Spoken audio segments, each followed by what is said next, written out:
ابتدا میں میں تھوڑا سا اقبال کا ایک مختلف تعارف آپ کو عرض کرنا چاہتا ہوں۔ ایک تعارف تو میں نے بھی چھٹی جماعت میں بہت زبردست رٹا لگایا تھا، اور مجھے یقین ہے کہ منڈی بہاؤالدین کے اساتذہ بھی رٹا لگوانے میں بہت ماہر ہوں گے، اور آپ سب نے بھی ضرور لگایا ہوگا چھٹی ساتویں میں۔ اور وہ رٹا بہت مشہور رٹا ہے کہ علامہ اقبال شیخ نور محمد کے گھر میں پیدا ہوئے اور ابتدائی تعلیم سیالکوٹ میں حاصل کی، اور پھر علم کی تلاش میں مسافر چلتا ہوا لاہور پہنچ گیا، اور اعلیٰ تعلیم حاصل کرنے انگلستان چلے گئے۔ تو یہ سب ہمیں پتہ ہے۔ پھر واپس آ گئے اور انہوں نے بڑی زوردار شاعری کی، اور انہوں نے کہا جی ایک ملک بننا چاہیے، اور ہم نے ملک بنا دیا۔ تو اب وہ ملک کدھر ہے، تو یہ پھر ہم ادھر آ کے ذرا خاموش ہو جاتے ہیں۔ تو یہ رٹا ہے، ہم سب اقبال کے بارے میں بیسک اتنا ہی جانتے ہیں۔ باقی کچھ رہی صحیح کسر تھی وہ آج کل فیس بک نے نکال دی ہے۔ جس کو کہیں سے ٹوٹا پھوٹا بگڑا تگڑا شعر جو بھی ملتا ہے، وہ اس کے ساتھ اوپر ایک شاہین بنا ہوتا ہے، اور ساتھ اقبال کی فوٹو بنی ہوتی ہے، اور وہ گردش کرنے لگ جاتا ہے سوشل میڈیا پہ کہ یہ اقبال نے فرمایا۔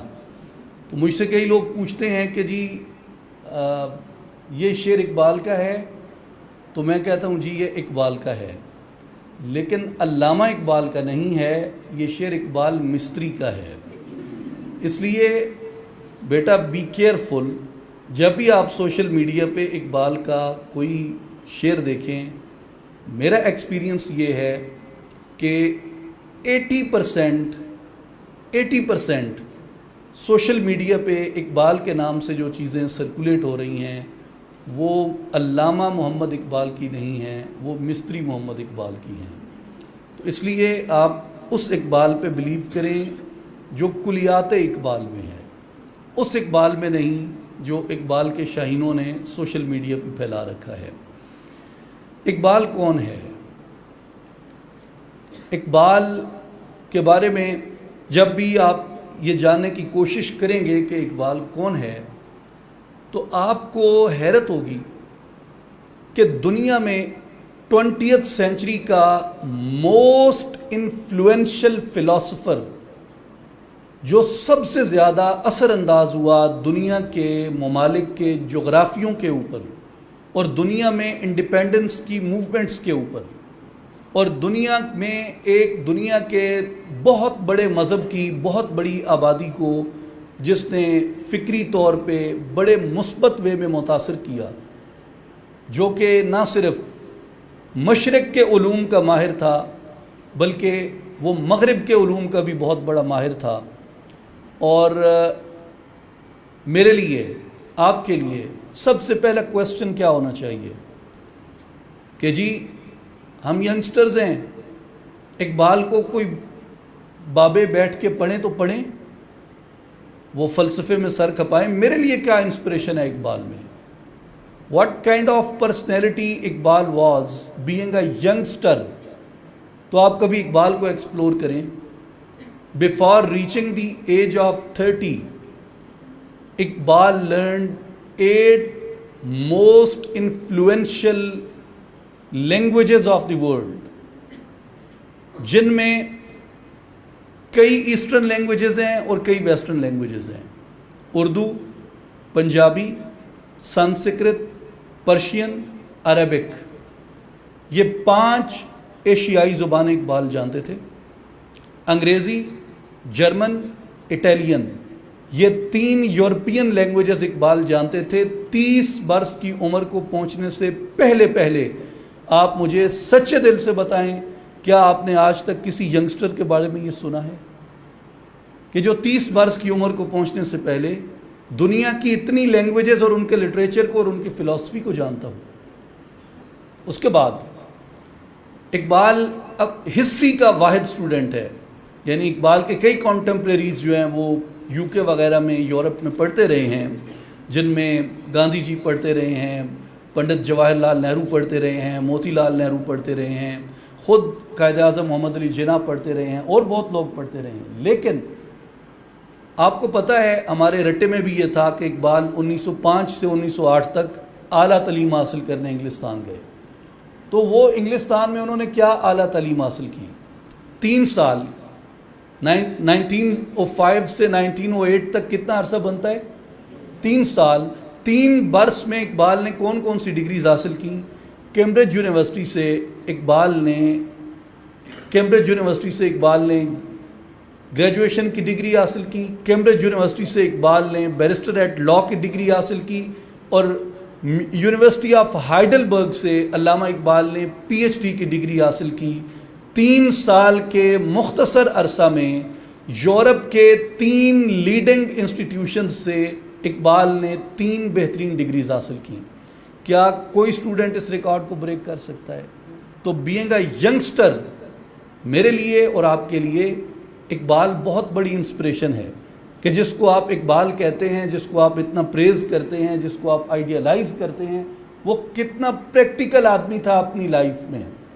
یعنی یہاں پہ تو یہ پورٹرے کیا جاتا ہے نا کہ اقبال صاحب سارا دن چارپائی پہ وہ تکیہ لگا کے اور حقے کی گڑ گڑ کرتے رہتے تھے، اور پھر کوئی شعر آ جاتا تھا تو وہ شعر لکھ دیتے تھے.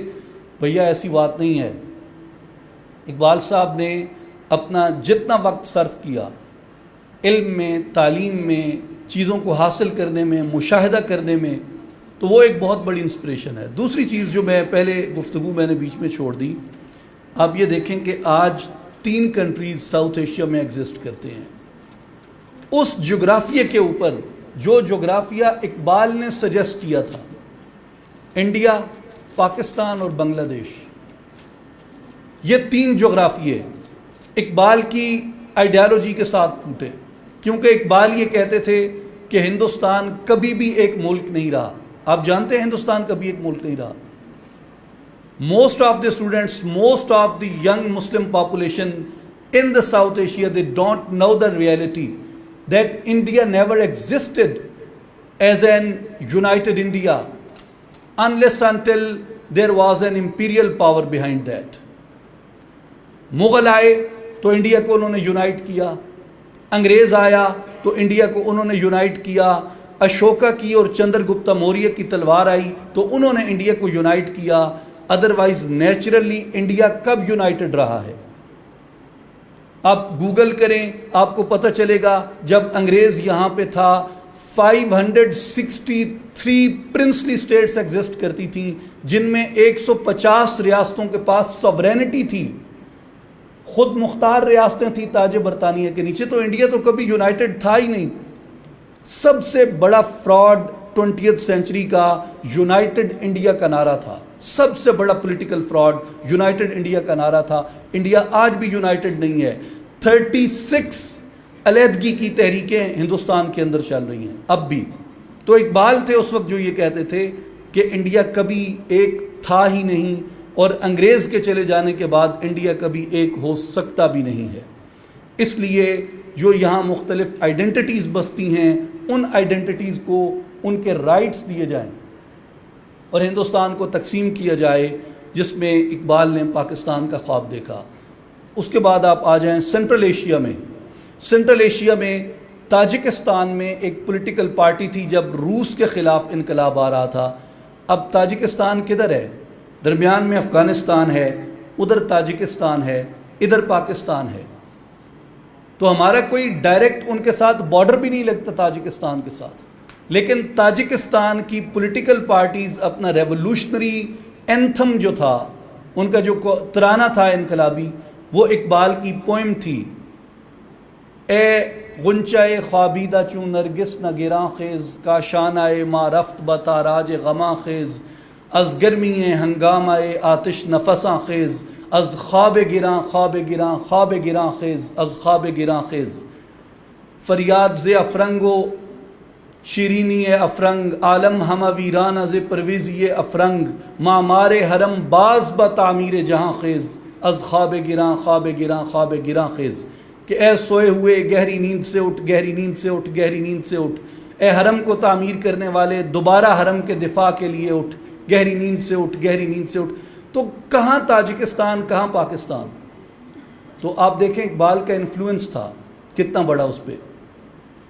تیسری میں آپ کو ایگزامپل دینا چاہتا ہوں ایران کی. ایران میں ریولوشن آیا، آپ سب جانتے ہیں. ایران کی جو ریولوشن لیڈ